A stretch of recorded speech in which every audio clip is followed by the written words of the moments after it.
Olá, hoje nós vamos conversar com a ativista, doutora em comunicação social, Diane Cooperman. Tudo bem, Diane? Tudo ótimo, apesar da Covid e da loucura que estamos vivendo. É verdade, não está fácil, né? Então, eu acho que, e por falar em temas bem atuais, né, a gente está vivendo uma época bem conturbada, principalmente em relação à intolerância, né, religiosa. Então, acho que o tema hoje nosso ele é um tema bem atual. E aí, para a gente começar, eu queria que você me explicasse o que é intolerância interreligiosa, que é o grupo, né, que você é uma das fundadoras. Intolerância religiosa. Na verdade, até esse termo está sendo discutido, porque Ah, já é? se discutiu muito que a tolerância é uma questão de condescendência. Né? Você tolera o outro, você admite o outro, você aceita que ele seja como é, mas isso não quer dizer que você reconhece nem o seu valor, nem os seus direitos. Mas se usava a intolerância por achar que está muito forte. Hoje, aqui tem uma CPI da intolerância religiosa, na Alerj, está se discutindo justamente esse termo. Até intolerância está sendo considerado um termo benevolente. E, na verdade, verdadeira, se trata de preconceito. É. Você tem preconceito contra judeus, é o antissemitismo, antijudaísmo, antisionismo, anti-israelismo, judeofobia, tem milhões de nomes. É. Você tem preconceito contra as religiões de matriz africana, você tem preconceitos contra cristãos, enfim, você tem todos os preconceitos. Então, o trabalho do combate à intolerância religiosa, que é uma comissão de combate à intolerância religiosa criada já há 17 anos, é desconstruir os preconceitos. Esse é o nosso objetivo principal, é fazer com que as pessoas conheçam a outra religião e, através desse conhecimento mútuo, ver que, na verdade, todas as religiões pregam amor. Nenhuma prega ódio, nenhuma prega matança. Algumas seitas, sim. E, na verdade, é que nunca se matou tanto como em nome de Deus, através da história. É isso que eu estava pensando aqui, né? Que hoje em dia a gente está usando muito as religiões como uma forma de ódio, né? Da disseminação do ódio. E não é isso. Mostrando o que cada religião é. Por exemplo, os wicanos. Os wicanos são panteístas, são as chamadas religiões pagãs. É uma religião milenar, né? Antes do monoteísmo, todas as religiões eram pagãs, cultivavam a natureza, cultivavam vários deuses. E os wicanos continuam com essas práticas. Agora, no imaginário popular, o wicano é um bruxo. Então, são os bruxos do mal. O que é a bruxa das histórias infantis? São pessoas más.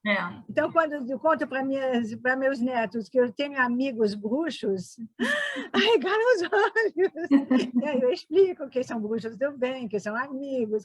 Né? Esse trabalho que a gente tem que fazer de educação desde a mais tenra idade para desconstruir esses preconceitos que são viscerais. Certo. No caso, você falou que já existe há 17 anos essa comissão. Como é que, no caso, você também representa a ARI, né? Dentro dessa comissão. Como é que se deu esse encontro e qual a importância disso também dentro da nossa comunidade? A gente tem que voltar aos anos 50 e ao Rabino Lemler, que é uma pessoa ligada ao mundo aberto, uma pessoa, um grão rabino do Rio de Janeiro, inserido na sociedade. Então, ele tinha esse trânsito com todas as religiões e ele foi procurado por um grupo de católicos querendo querendo criar laços e desconstruir os preconceitos que existem entre católicos e judeus. Né? E os judeus, com toda razão, tinham que ficar com o pé atrás, porque foram milhares de anos, né, séculos de perseguições. Então, o único que poderia aceitar esse diálogo dentro da comunidade judaica foi o Rabino Lemler, e ele sediou na ARI e instalou a Fraternidade Cristã Judaica. A fraternidade abarca também os protestantes. Então, foi esse movimento de conhecimento mútuo, dos cristãos reconhecerem os erros que tinham cometido ao longo da história. Então, você imagina a coragem de ter que reconhecer que a minha fé errou em relação a você? É verdade. E que nós temos que tentar consertar isso? Mas isso era visto de uma forma muito desconfiada pela comunidade judaica. Eles diziam, não, a gente não pode apagar a memória evangelizadora do cristianismo. Eles estão se chegando a gente com palavras boas, na verdade, para nos converter ao cristianismo. Então, havia sempre essa pulga atrás da orelha, e isso era discutido com muita franqueza, e continua sendo discutido com muita franqueza, que você tem ainda segmentos que não acreditam na boa-fé desse diálogo. Então, esse diálogo foi crescendo. Depois, em 65, houve Nostra Aetate, que é a declaração de Vaticano II, decretando... Nostra Aetate é uma declaração que foi resultado desse Concílio Vaticano II, que pela primeira vez reconhece a origem judaica do cristianismo, a necessidade de estudar as fontes judaicas desse cristianismo, porque até hoje muita gente não sabe que os salmos que recitam todos os dias são salmos judaicos, não sabem que a Bíblia é fundada, toda a primeira parte é fundada na Bíblia hebraica, e o mais importante, o mais corajoso desse concílio foi reconhecer que os judeus não podem ser responsabilizados pela morte de Jesus. É o que mais se fala, né? A acusação de deicídio é aquilo que mais provocou ódio e antijudaísmo ao longo da história. E, de fato, você quer crime mais hediondo do que matar Deus? A representação divina de Deus, a representação humana da divindade? Então, até hoje, ainda tem gente que acredita. É verdade. Então, esse trabalho do diálogo foi de desconstrução desses preconceitos que o cristianismo infundiu durante séculos de catequese. O que acontece depois no Brasil? No Brasil, a gente tem uma vivência muito grande com outros segmentos. A relação não é apenas judeus, cristãos e muçulmanos. Que a gente, logo também se expandiu esse diálogo para o diálogo abraâmico, que são os 3 descendentes de Abraão, judeus, cristãos e muçulmanos. Então, eram consideradas as 3 religiões monoteístas que dialogavam entre si, discutiam, por exemplo, no Islã, o sacrifício de Isaac virou o sacrifício de Ismael. Então, a gente fica discutindo essas apropriações, pode não concordar, mas o segredo do bom diálogo é buscar aquilo que une e não aquilo que pode provocar celeumas. Certo. Então, a gente discute tudo, conversa com toda abertura, toda franqueza, mas respeitando certos limites. Por exemplo, os cristãos sabem perfeitamente que a gente não acredita que Jesus foi o Messias. E esse limite não pode ser ultrapassado, né? A gente respeita que os cristãos acreditem que Jesus é Messias, eles respeitam que a gente ainda guarda o Messias, e a gente convive muito bem. E tem a famosa piada, né, que eu também respondo muitas vezes às pessoas, olha, não vamos brigar sobre essa questão, vocês cristãos esperam que o Messias volte, a gente espera que venha pela primeira vez. Então, quando chegar, a gente pergunta, é a sua primeira viagem à Terra? Se for, nós estamos com razão, senão a gente se curva e reconhece. Tá certo. É uma maneira bem harmônica, né, de resolver a questão. Assim, só para concluir aí, como que a gente chega às religiões matrizes africanas, porque esse é o cerne. Então, a gente queria abarcar as outras religiões. Só que as monoteístas, as três, se recusavam a conversar com os politeístas. Eles consideravam que todas as religiões não descendiam do mesmo ramo, não acreditavam no Criador único, então não eram dignas, entre aspas, de entrar nesse seleto grupo de diálogo. Então, o que a gente fez? A gente criou, na CONIB, à época, Alberto Nasser era presidente da CONIB, e ele endossou essa sugestão de criar o diálogo interétnico. E com esse diálogo interétnico, a gente abarcou não só os negros, independentemente da sua fé, os ciganos e os indígenas. Olha. Então, esse diálogo foi muito abrangente e era uma questão étnica, já que eles não aceitavam a religiosa. Certo. Assim, em termos práticos, né? Porque, assim, pelo que eu entendi, é um grupo que realiza manifestações pacíficas, como caminhadas, né? Mas, assim, em termos práticos, no dia a dia, como é que funciona? Vocês recebem denúncias de algum tipo de preconceito? Vocês têm uma atuação mais política? Fala sobre isso para a gente. Quando a comissão surgiu, e ela surgiu no centro de Umbanda, que foi a mãe Fátima Damas, que ficou profundamente revoltada porque havia uma série de ataques à Casa de Santos, a demonização das religiões de matrizes africanas. E quando uma mãe de Santos, na Bahia, morreu infartada por ver o seu nome estampado na primeira página de um jornal evangélico, dizendo que ela era do demônio, que ela era uma charlatã, então ela sucumbiu e morreu. Então a mãe Fátima ficou revoltada, chamou Ivanir dos Santos e disse: a gente tem que dar um basta. Vamos dar um basta nessa história, não tem condição de continuarmos apanhando calados pelo Brasil afora, e a gente tem que reagir. Então, reuniram vários grupos, que cada casa de santo é uma, né? Cada pai de santo é um.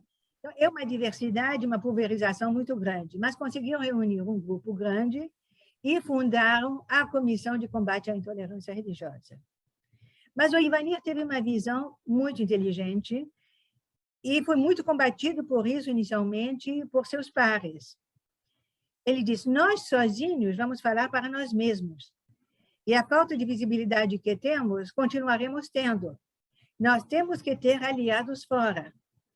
Então, quais foram os primeiros aliados que ele procurou? Justamente os judeus, que tinham aberto para ele esse diálogo interétnico. Certo. Então, ao procurar os judeus, a gente abriu o caminho para os cristãos, para as outras religiões, e o que a gente tem é um fenômeno único no mundo. A gente tem um leque todo, dos agnósticos e ateus até todas as religiões indianas, Zen, budismo, Hare Krishna, todas as pagãs, todas as muçulmanas. Quer dizer, no grupo nós temos xiitas, sunitas, alauítas, temos todas as religiões muçulmanas. E temos judeus reformistas e ortodoxos. A FIERJ hoje é membro ativo dessa comissão. O que a gente faz? Então, no início, era basicamente um desabafo permanente das casas e dos pais de santos sendo vilipendiados. Então, vinham, falavam.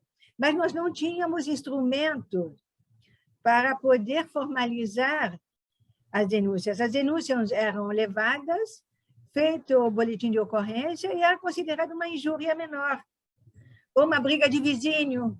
Olha, né? Que absurdo. Então, mas era como era considerado. Então, foi todo um trabalho com advogados ligados à comissão, com o delegado Pessoa, ai meu Deus, qual é o meu nome da pessoa? Do delegado, me deu um branco, é terrível. Não tem problema, depois a gente, com o tempo a gente lembra. Não, ele é uma pessoa tão querida que não tem como não me lembrar dele. Mas, enfim, foi ele que, como advogado e como delegado de polícia, que trabalhou para que houvesse a tipificação do crime de intolerância religiosa. Então, a gente deve isso a ele e a Marta Rocha, que era chefe da polícia na época, que todo esse trabalho foi feito, inclusive um trabalho de educação da Polícia Civil. Nós fizemos curso dentro da Polícia Civil para poder ensinar os policiais a reconhecer o caso de briga de família, briga de vizinho, e diferenciá-lo de uma questão realmente de intolerância religiosa. Então, hoje, há um trabalho fenomenal de reconhecimento, de tipificação, há uma série de leis, há grupos de combate à intolerância ou de análise da intolerância na Câmara de Vereadores, na Câmara de Deputados. Então, hoje, sim, há todo um arcabouço montado para poder se discutir essa questão e proteger quem é atacado, e que está sendo de uma forma cada vez crescente. É uma coisa irônica, que enquanto a gente vê crescer o arcabouço de defesa, a gente vê também crescer o radicalismo. Como é que vocês estão vendo, encarando aí, em relação a nós judeus, esse crescimento do antissemitismo, né? Ao que vocês poderiam atribuir esse crescimento? Seria... A radicalização geral, a radicalização com a banalização dos termos, o uso inadequado de todo o nazismo, do apartheid, todos esses termos que são usados de uma forma vã, se tornam um vocabulário corriqueiro que é usado para qualquer coisa. Que a gente vê, uma coisa que me deixa com muita estranheza, é o fato, por exemplo, de que as pessoas ignoram quão forte é o antissemitismo e quão numerosas são as demonstrações de antissemitismo no mundo em que vivemos. As pessoas ignoram. A ponta do iceberg hoje são os ataques às casas de santos, às religiões de matriz africanas. Mas no mesmo patamar são os ataques ao judaísmo. Só que as pessoas não se dão conta. Por exemplo, na CPI da Alerj, eu depois, há 2 semanas atrás, eu fui falar do antissemitismo. Ficaram estarrecidos. Todos imaginavam que isso era coisa do passado. Imagina. Como que pode acontecer até hoje? Essas questões absurdas estão mostrando fotos medievais que foram usadas hoje com a pandemia. Então, nós somos culpados pela Covid como fomos culpados pela peste negra. E as pessoas... Isso não é possível. Eu digo, vocês têm os documentos, olha aqui as fotos, olha aqui a Charles. Essa CPI que está tendo na Alerj é sobre o quê? Sobre intolerância religiosa.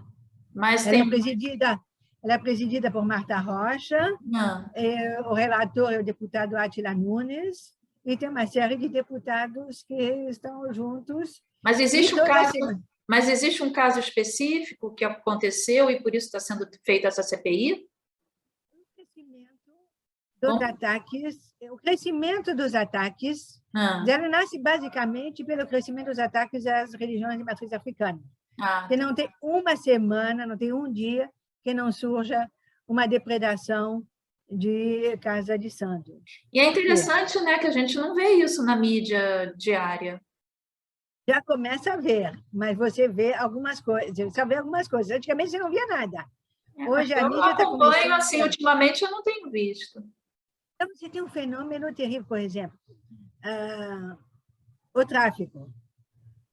O tráfico era tranquilo, não tinha embate, né? Cada um era dono do seu pedaço. O que acontece? Na prisão, muitos traficantes se converteram ao neopentecostalismo. E aí eles saem totalmente virados contra as religiões de matriz africana. Olha.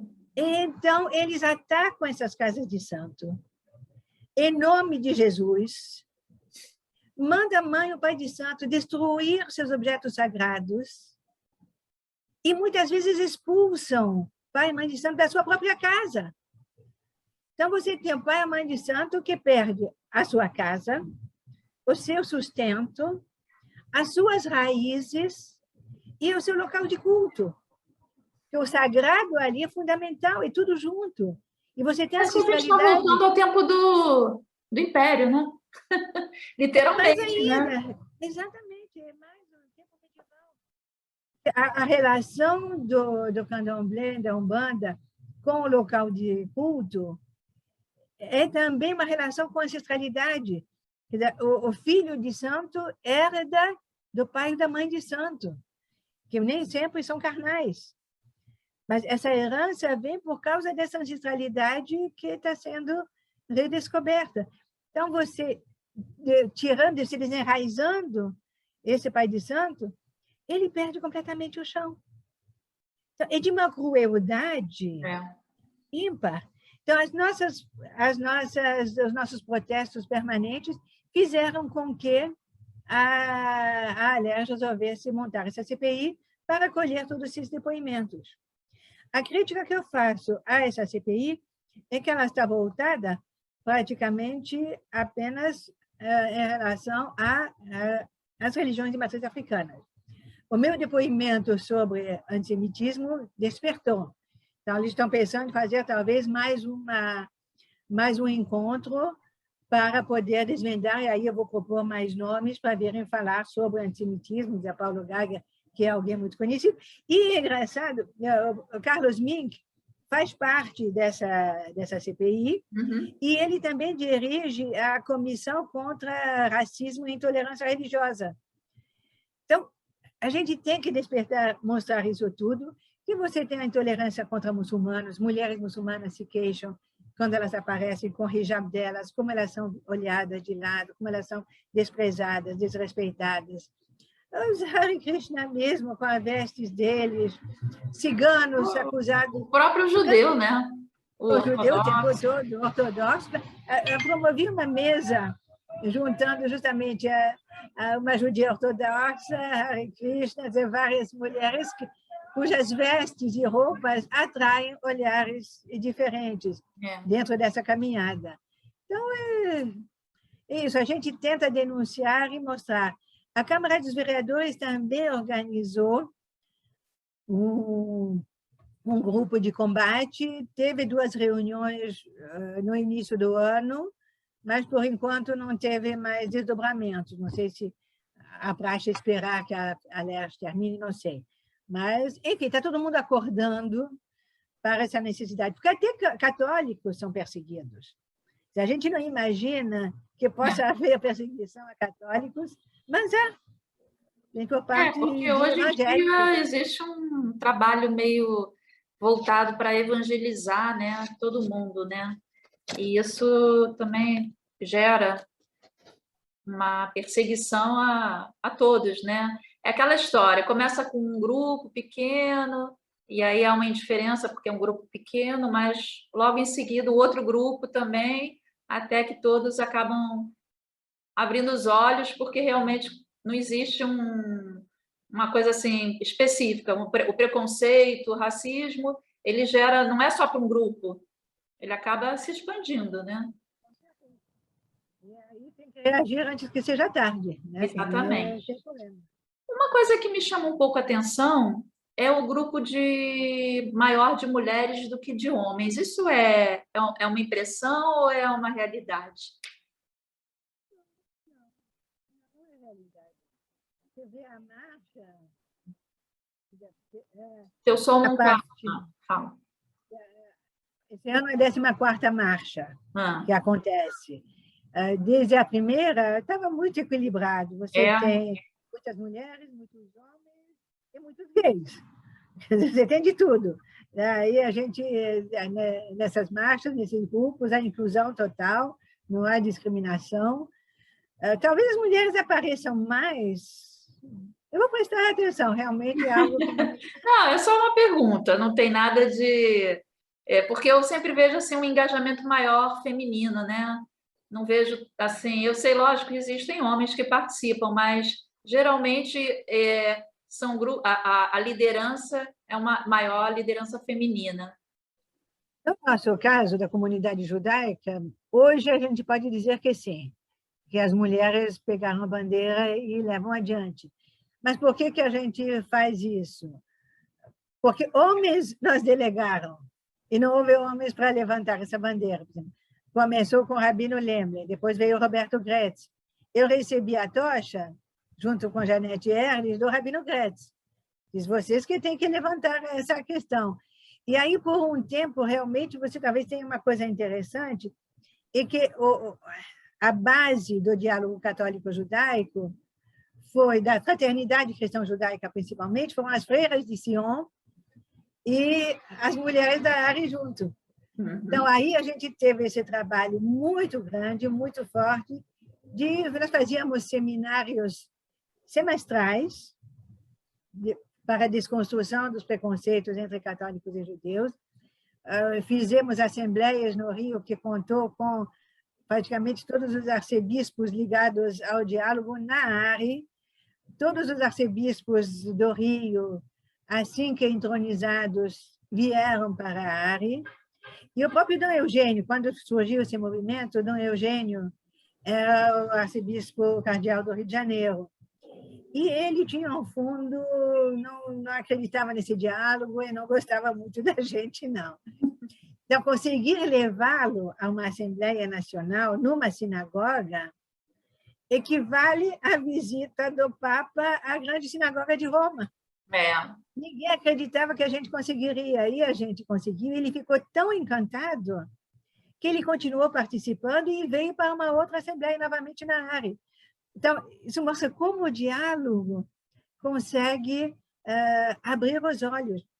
A sua colunista querida, Sarita Schaffel, é uma pessoa que também olhava com muita desconfiança esse meu engajamento.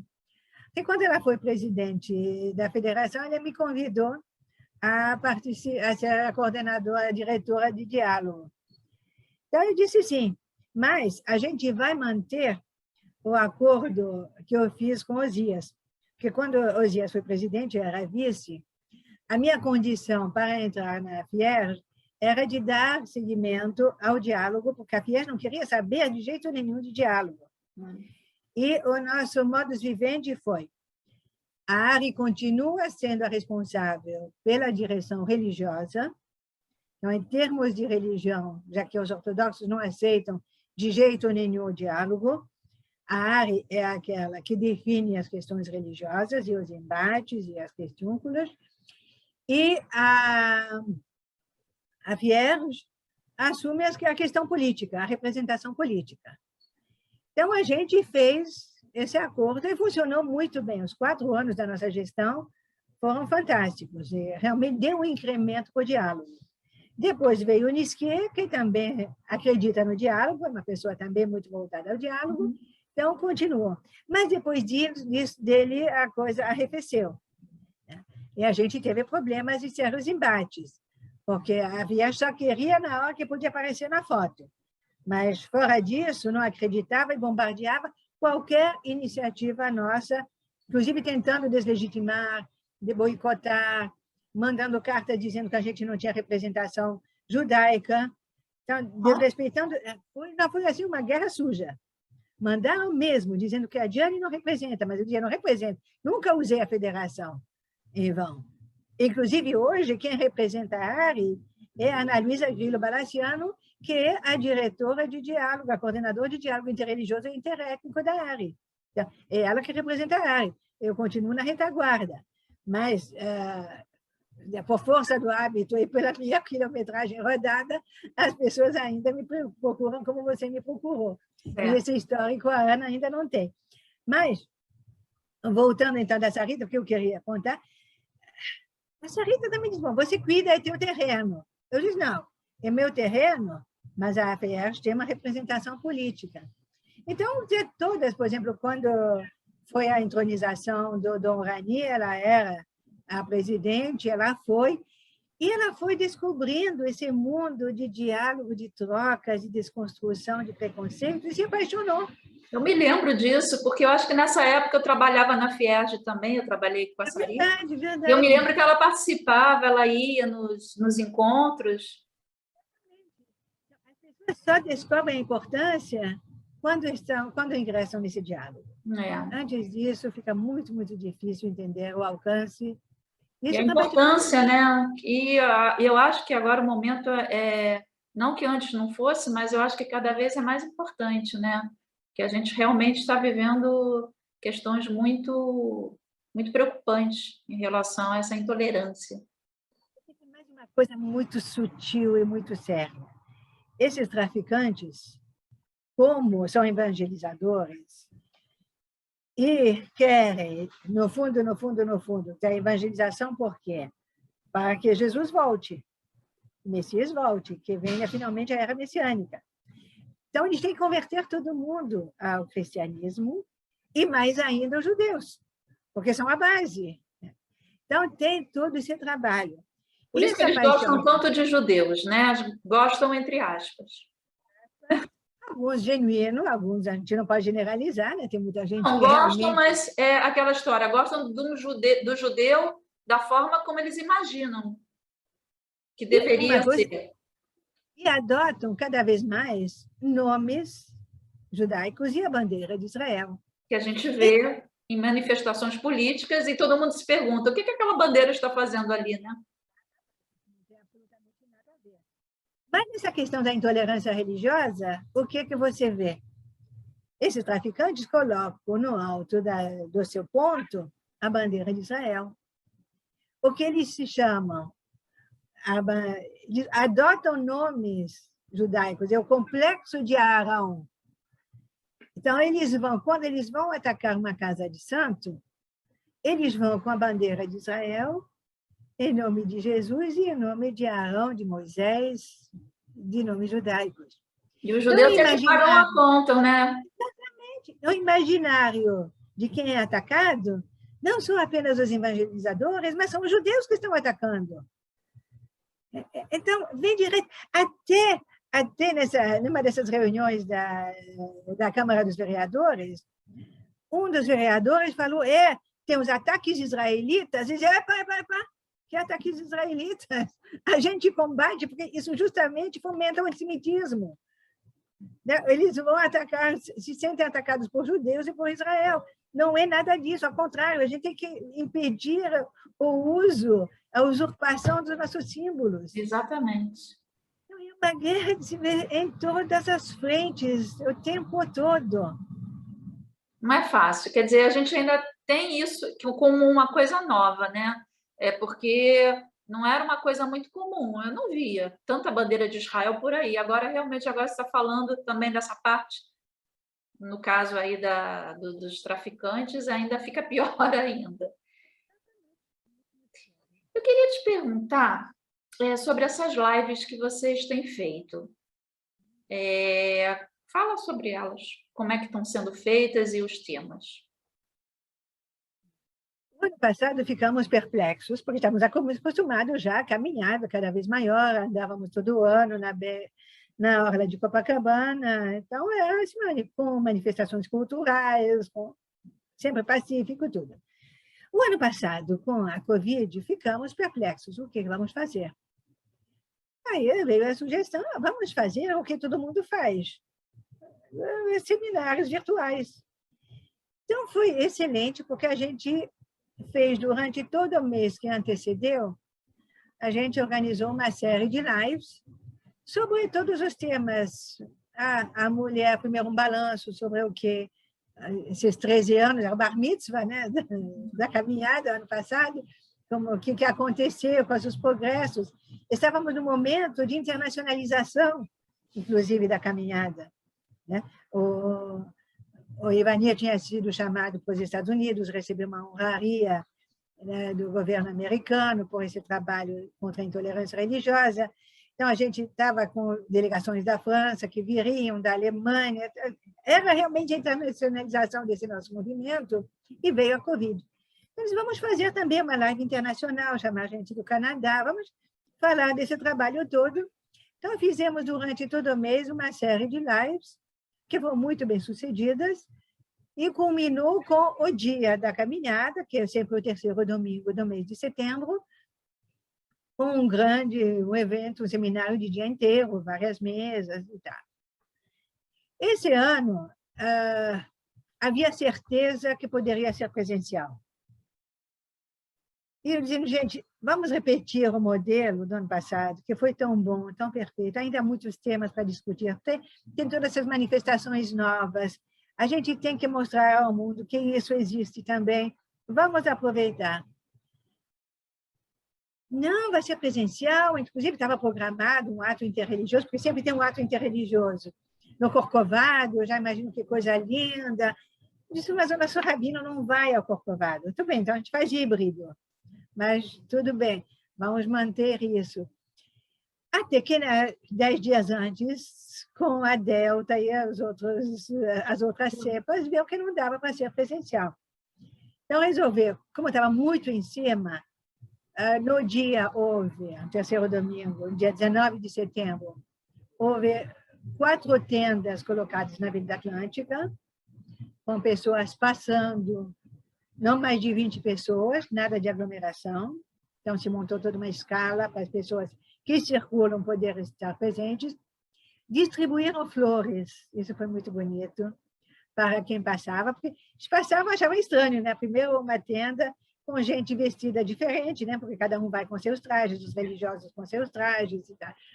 E, então, se explicava para eles e se distribuía flores, e foi assim um movimento muito bonito, até saiu no RJTV. Certo. Foi muito bonito. O Mauro Bandi da ASA, que muitas vezes oferece. Antes era o CIB que oferecia a casa, o café da manhã, o ponto de encontro para o começo da caminhada. O Miro, de Ronald Livrachá, oferecia um café da manhã e todo mundo se reunia lá. Havia entrevista à imprensa, que nem sempre publicava nada, mas vinha para o café da manhã. E faz parte, né? A gente sabe. E depois aí ia para a caminhada, já era o ponto de encontro. Então, há 2 anos já, a ASA ofereceu para sediar o ato interreligioso no final.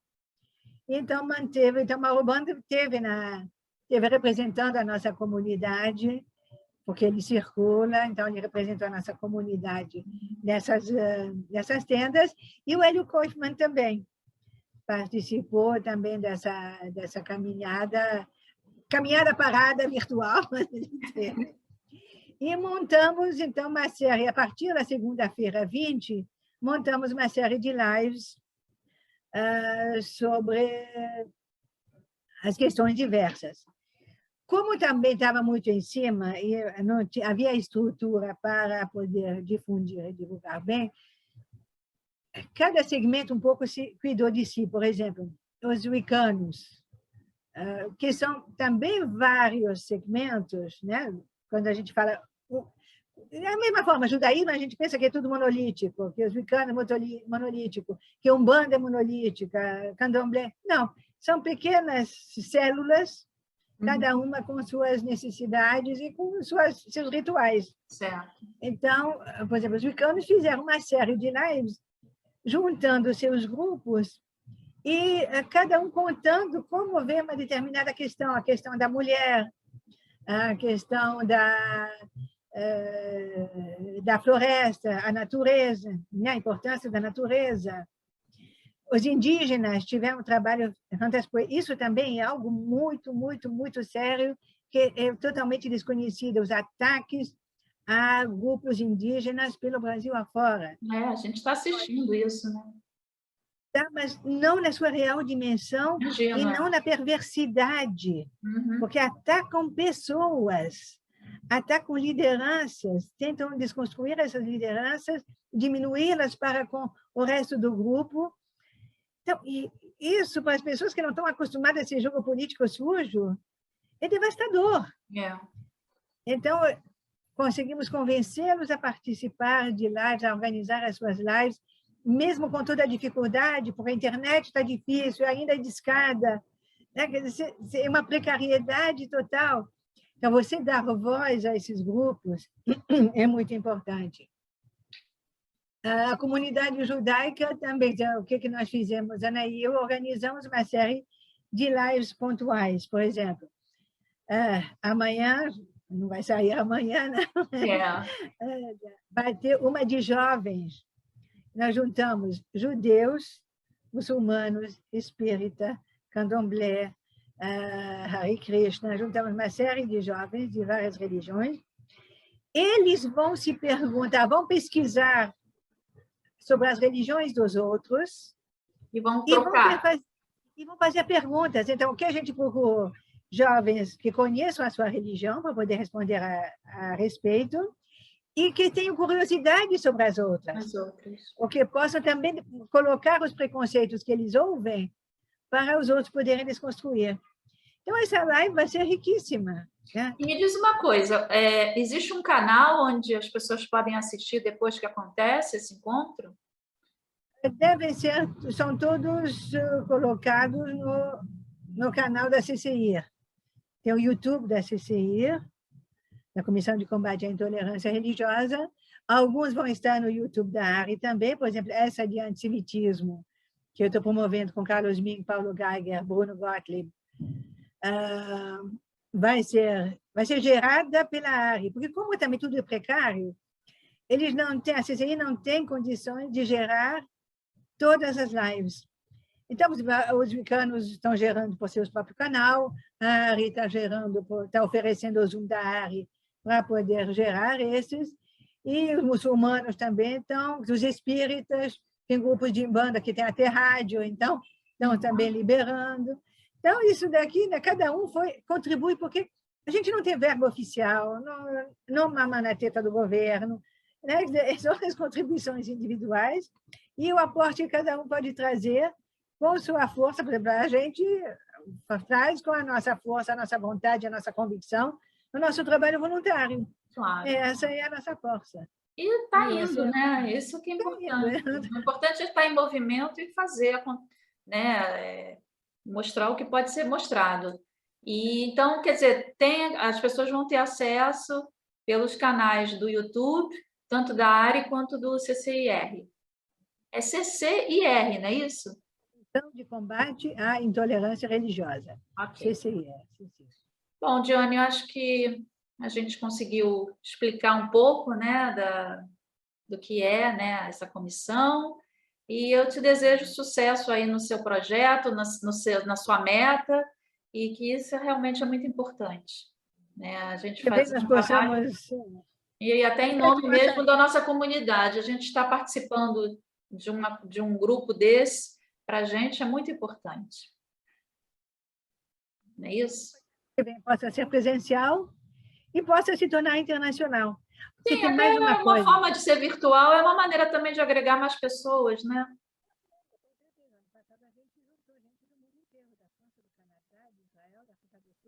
Fica mudo, você não ouviu essa última parte. É porque está tendo pequenas falhas, mas está dando para conectar. Agora a última que não deu. A gente conseguiu juntar gente do mundo inteiro, da África, da Canadá, de Israel. Maravilha. Mas eu quero dizer também mais uma última coisa. Por exemplo, existe a Aliança das Civilizações, criada pela ONU, depois do ataque ao trem da Espanha, que teve quase 300 mortos. Aí a Espanha ficou chocada, vamos criar um mundo para combater a islamofobia, para combater a intolerância religiosa. Então, eles tiveram uma reunião, uma big reunião no Rio de Janeiro, não me lembro bem do ano, o Lula era presidente. E quando eu soube dessa reunião, eu falei para a comissão, olha, a gente tem que trabalhar para estar presente, porque eu tenho certeza absoluta que a Aliança da Civilização não tem noção do que nós fazemos no Brasil, que é totalmente inovador. Não existe em lugar nenhum do mundo. Aí não se conseguiu nada. Eu consegui me inscrever, participei de todo o seminário e fiquei horrorizada. Porque todo o discurso é um discurso totalmente primitivo. Naquilo que a gente fazia 30 anos atrás, eles estavam fazendo naquela ocasião. Do vocabulário, do reconhecer, de aceitação do outro, de amor, que, na verdade, todos são a mesma religião, na verdade, todo mundo é amor. Aquilo que eu comecei falando também, é verdade. Eu comecei falando isso. E os participantes não tinham a menor noção do que existia em relação às religiões de matriz africana, não abordaram nenhuma religião afro, não abordaram as asiáticas, não abordaram o panteísta, porque eles têm também seus cultos, né? Os pagãos têm seus cultos, que a gente tem que respeitar. E o pior de tudo, que civilização, a aliança das civilizações não tinha a única civilização antiga existente até hoje, Israel, o judaísmo. Todas as outras civilizações desapareceram. Né? A civilização grega antiga desapareceu, não tem nada a ver com o grego hoje. A civilização egípcia, a mesma coisa, a romana. O único que continuou através dos séculos com as mesmas raízes, a mesma língua, as mesmas tradições, foi o judaísmo. E não estava presente nessa aliança das civilizações. Então, isso mostra o seu fracasso total, isso mostra que o nosso modelo é um modelo válido, é um modelo universal, que tem que ser reconhecido e respeitado. E vamos torcer para que seja mais e mais, né? Ainda mais, porque realmente faz a diferença. Querida, muito obrigada e sucesso aí no seu trabalho. Vamos continuar na luta. Obrigada, tchau. Beijo. Tchau. E saúde, acima de tudo, saúde para todos. Com certeza, e vacina no braço para todos. As 3. As 3. Não, e pelo jeito vai ser todo ano. Sim, mas de repente não vai precisar ser 3 vezes, né? Pode ser uma só. Com certeza. Mas por enquanto a gente vai o que tem. Já está muito bom. E sem olhar a marca. Sem olhar a marca, exatamente. Beijo, Diane. Tudo de bom. Obrigada, tudo de bom.